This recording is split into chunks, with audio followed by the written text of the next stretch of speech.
आज का हमारा टॉपिक क्या है? Gastrulation in amphibians. एम्फीबियंस बोलने पर सीधा सीधा हमारा मॉडल एनिमल क्या हो जाएगा? फ्रॉग, है ना? फ्रॉग हो जाएगा। फ्रॉग बोलो या टोड में ले लो इसे एग्जांपल, या न्यूट में ले लीजिए आप, है ना? किसी में भी ले लीजिए।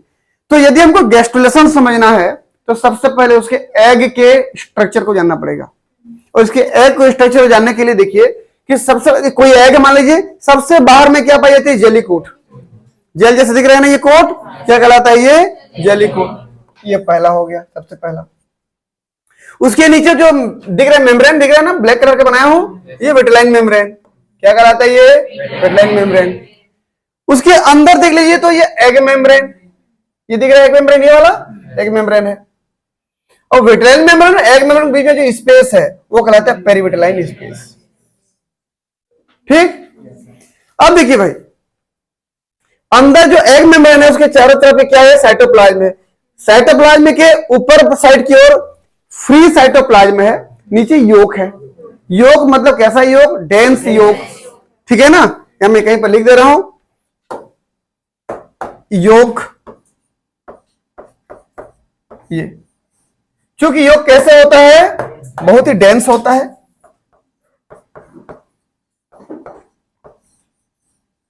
डेंस होता है और इसका दो प्रकार का कंडीशन होता है। पहला तो हम देखते हैं कि इस योग का डिस्ट्रीब्यूशन और दूसरा योग की अमाउंट।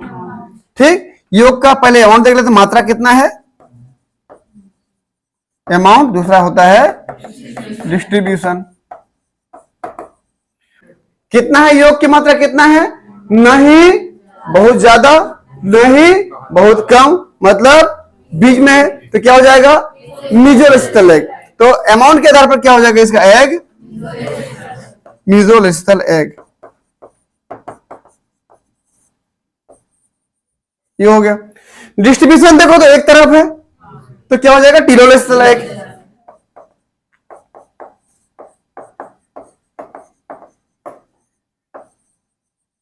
ये हो गया। अब जो भी है वो एक तरफ है, डेंस है, लेकिन इतना डेंस नहीं है। बाकी जो आइसोलेस्टर में पतला होता है ना सब तरफ, तो उतना डेंस नहीं है। यहां पर डेंस का मतलब हो गया मॉडरेट डेंस। समझ में आया ना? मॉडरेट मतलब नहीं ज्यादा और नहीं कम, इस प्रकार। तो कहने का मतलब ये योग बहुत ज्यादा डेंस नहीं है, इसलिए कट सकता है कि नहीं?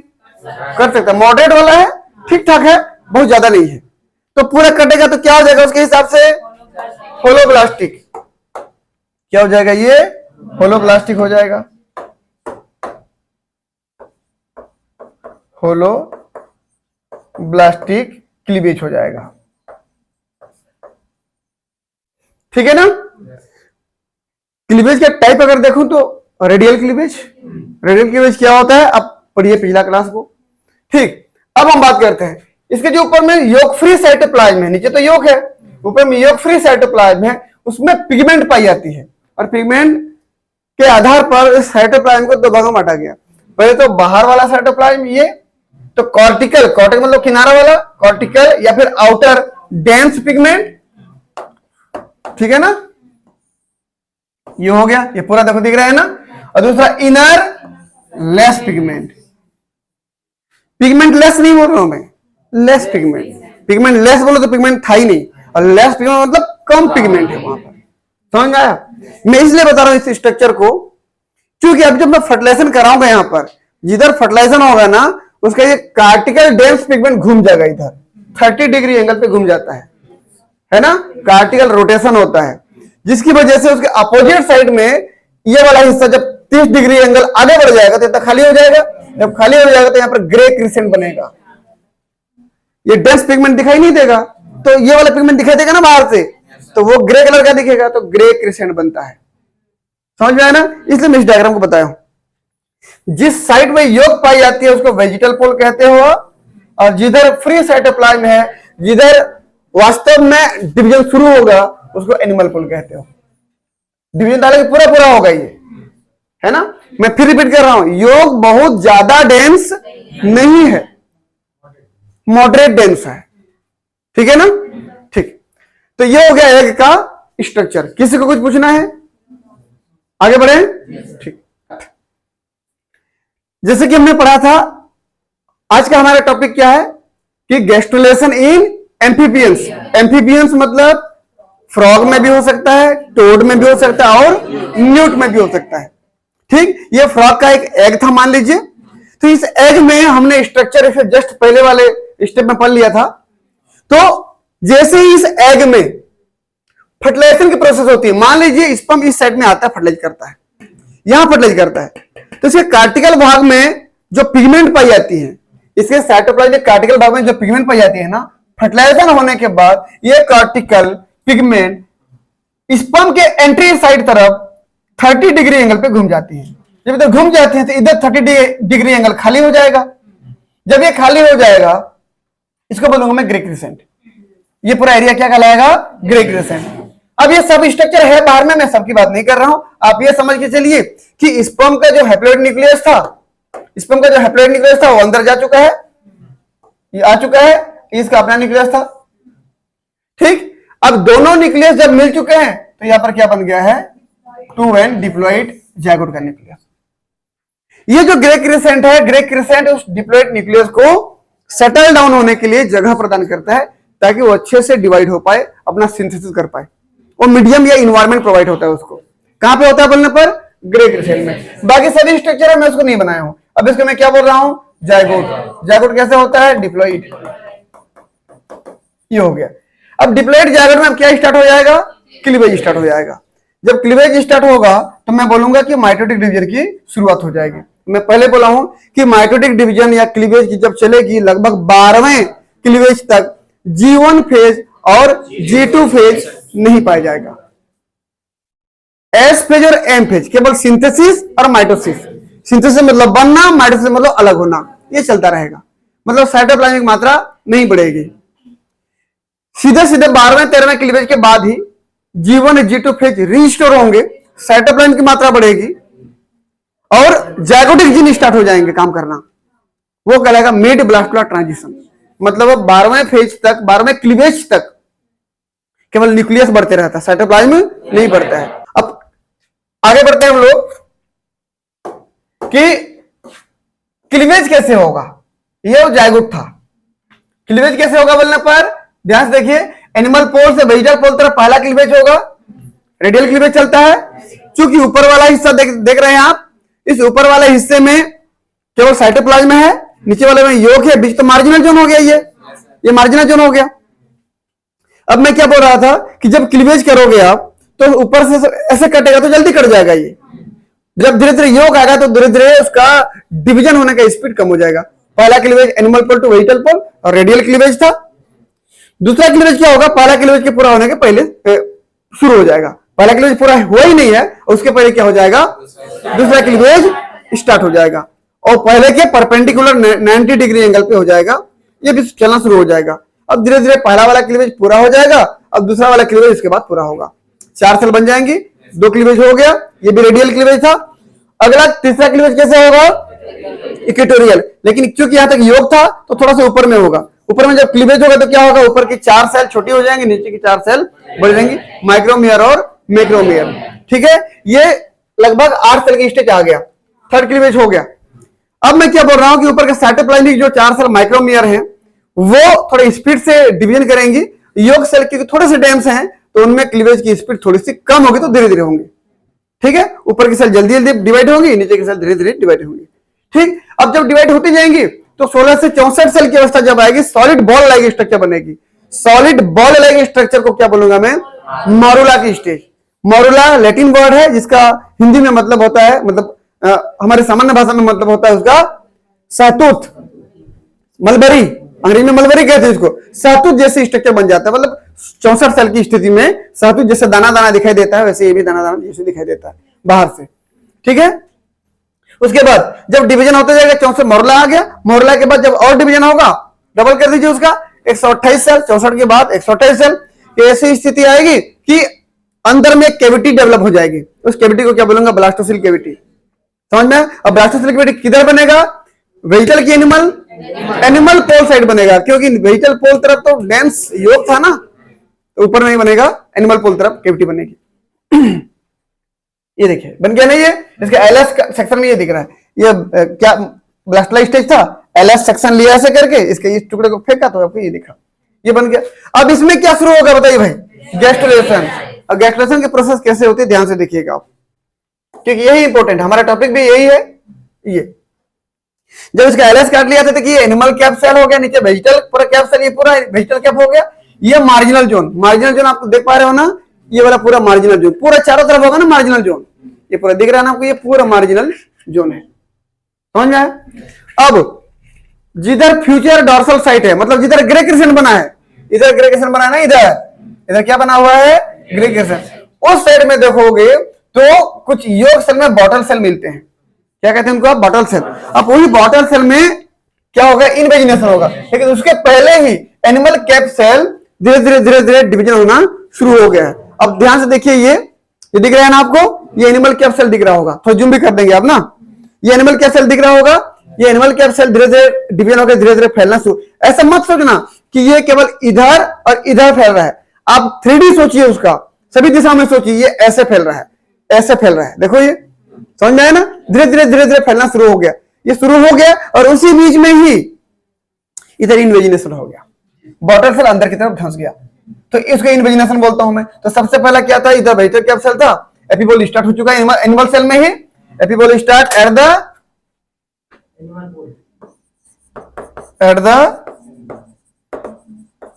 Animal pole, animal pole start हो गया है। अब इन्वेजिनेशन भी हो गया, बॉटल सेल अंदर घुस गया, देखिए अंदर घुस गया। जब ये अंदर घुसता है, अब खुद सोचिए, ये इस प्रकार से ऐसे अंदर घुस रहा है, जब ऐसे अंदर घुस रहा है तो देखिए क्या, थोड़ा सा ये वेजेटल पोल जहां पे योग था ना, वो थोड़ा रोटेट हो गया, उसको बोलते हैं क्या, वेजेटल रोटेशन।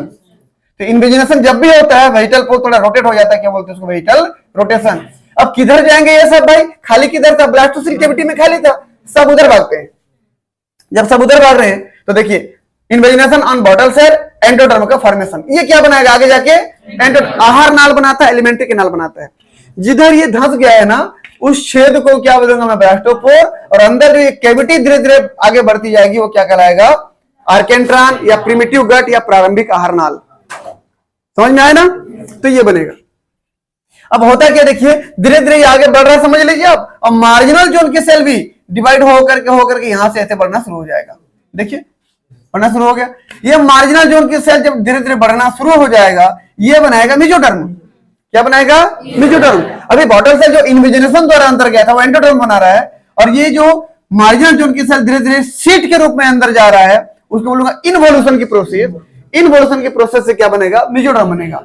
इधर ध्यान रखना, एनिमल कैप सेल धीरे धीरे डिवीजन हो ही रहा है, मार्जिनल जोन सेल धीरे धीरे अंदर जा रहा है, सीट के रूप में जा रहा है अंदर, एक सीट के नीचे दूसरा सीट जा रहा है, उसको क्या बोलते हैं, इन्वोल्यूशन, इससे मेसोडर्म बनेगा।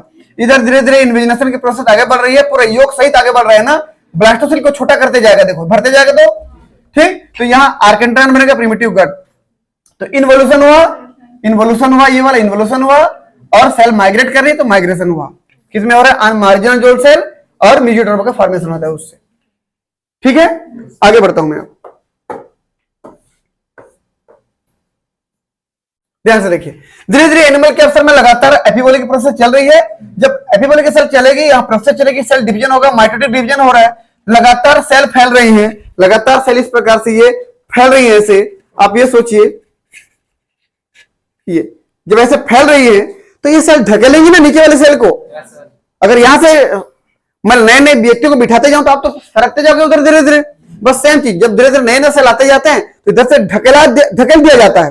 जब ढकेल दिया जाता है तो आप खुद सोचिए, जो चीज यहां पर मार्जिनल जोन की सेल दिख रहा है आपको, कुछ समय बाद यहां पर दिखेगा, कुछ समय बाद यहां पर दिखेगा, क्योंकि उधर से ढकेल दिया जा रहा है, देख लीजिए दिख रहा है ना, यहां तक आ गया, कुछ समय बाद ये यहां दिखेगा, देखो ये, ठीक है, धीरे धीरे ढकेल दिया गया, और अंदर का प्रोसेस चल ही रहा है ना ये, और उधर से इन्वोल्यूशन चल ही रहा है, और ब्लास्टोसिल कितना छोटा हो गया देखिए, ठीक, और ये वेजेटल रोटेशन भी चल रहा है, देखो ये धीरे धीरे दिख रहा है ना, ये चल ही रहा है, ठीक। अब कुल मिला के धीरे धीरे जब ये यहां पर पहुंच जाता है, ये पहुंच जाता है यहां पे, ये पहुंच गया यहां पे, ये पहुंच गया यहां पे, और पूरा ब्लास्टोसिल खत्म हो चुका है, आर्केंट्रान पूरा बन चुका है, ठीक है।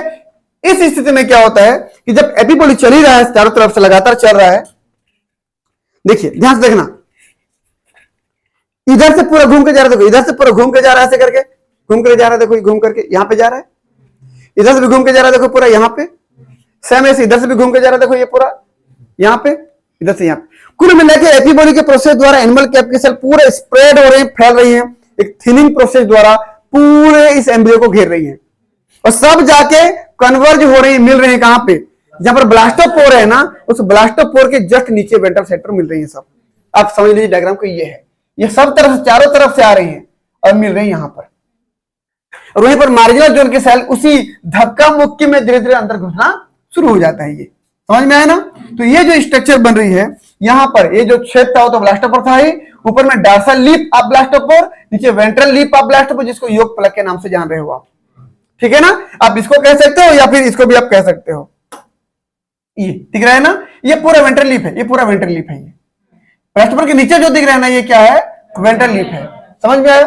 तो इससे अब अंदर जो दिख रहा है पूरा ये येलो कलर का, ये एंडोडर्म हो गया, बाहर में एपिपोलिस से जो बना था वो एक्टोडर्म हो गया, और इनवोल्यूशन से जो मार्जिनल जोन सेल से बना था वो मेसोडर्म। तो एक्टोडर्म, मेसोडर्म और एंडोडर्म तीनों लेयर बन गए। इस तीनों लेयर के बनने की क्रिया को क्या बोलते हो आप? गैस्ट्रुलेशन। तो ये फ्रॉग में या एम्फीबिया में गैस्ट्रुलेशन की प्रोसेस कंप्लीट हुई। फाइनली मैं एक चीज बोलना चाहूंगा कि इनवेजिनेशन से एंडोडर्म बना, इनवोल्यूशन से मेसोडर्म बना, एपिबोली से एक्टोडर्म। इनवेजिनेशन से पहले एपिबोली की प्रोसेस शुरू हो गई रहती है। समझ में आया ना? तो ये प्रोसेस हुआ। अब अगर फ्यूचर में डार्सल साइड किधर बनेगा बोलूंगा तो इधर फ्यूचर डार्सल साइड बनेगा, आगे जाकर डार्सल इधर बनेगा, वेंट्रल इधर बनेगा, सीरियर इधर बनेगा, और पैर उसका इधर पीछे वाले एंटीरियर और पोस्टीरियर, इधर डार्सल, इधर वेंट्रल, इधर एंटीरियर, इधर पोस्टीरियर। क्यों ऐसे बोल रहा हूं? आप एक चीज सोचिए, डार्सल लीफ ऑफ ब्लास्टोपोर आगे जाकर नोटोकार्ड बनाता है, और नोटोकार्ड पीठ पे होता है, इसका मतलब इधर पीठ बनेगा, इधर पेट बनेगा। Dorsal, ventral, anterior, posterior. Anterodorsal भाग, एंटेरोडार्सल के बीच वाले भाग पर नर्वस सिस्टम बनाते थे, एंटेरोवेंट्रल भाग पर स्किन बनाते थे, अगर आपको याद होगा तो। ठीक है, तो ये प्रोसेस था। एपिबोली समझ में आ गया? ठीक है, कन्वर्जन बता दिया, ये सब सारे सला के इस वेंट्रल भाग कन्वर्ज होते हैं। ये जो योग थोड़ा सा बच जाता है इसको योग प्लग, प्लग मतलब समझते हो, किसी बॉटल का जब ढक्कन खो जाता है तो हम कैसे कागज वागज पन्नी उन्नी को मोड़ करके प्लग लगा देते हैं वहां पे, है ना? बस वही प्लग जैसी स्ट्रक्चर ये है। ठीक है ना? किसी भी ब्लास्टोपोर से आगे जाके यदि माउथ बनता है तो वो एनिमल प्रोटोस्टोम कहलाता है, और किसी भी ब्लास्टोपोर से यदि एनस बनता है तो एनिमल ड्यूटेरोस्टोम कहलाता है। हम लोग क्या हैं? ड्यूटेरोस्टोम, को याद रखना। 3 जर्म लेयर में एक्टोडर्म, मेसोडर्म, एंडोडर्म तीनों लेयर बन गए। तीनों लेयर में से एक्टोडर्म से क्या क्या बनता है? Skin, sense organ, nervous system. Nervous system भी पूरे एक्टोडर्म से बना हुआ है। ठीक, मेसोडर्म से क्या बनता है बोलने पर? स्केलेटन सिस्टम, पूरा हड्डी वाला तंत्र, सर्कुलेटरी सिस्टम मतलब हार्ट, ब्लड वेसल्स, ब्लड सब, है ना? और मसल्स हमारे जितने हैं, एक्सक्रेटरी एंड रिप्रोडक्टिव सिस्टम, हमारे किडनी के जितने सिस्टम है और जितने रिप्रोडक्टिव सिस्टम है वो सब, और प्लस इधर नोटोकार्ड भी ना, नोटोकार्ड।